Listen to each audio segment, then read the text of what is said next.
Hello guys, welcome back to our channel, and in this video I'm gonna show you how to change currency in Lobstr wallet. So changing currency is a very simple process, and for that you just need to log in your account and open the application, and you just need to click on these three horizontal lines here. So click this here, and now you can click on settings option here.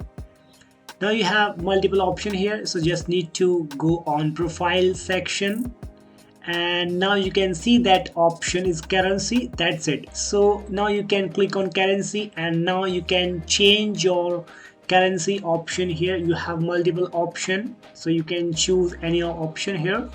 I'm okay with USD dollar, so that's how you can change your currency in Lobstr wallet. So that's a simple process, and if you found this video very helpful, please don't forget to hit the subscribe button and press the bell icon.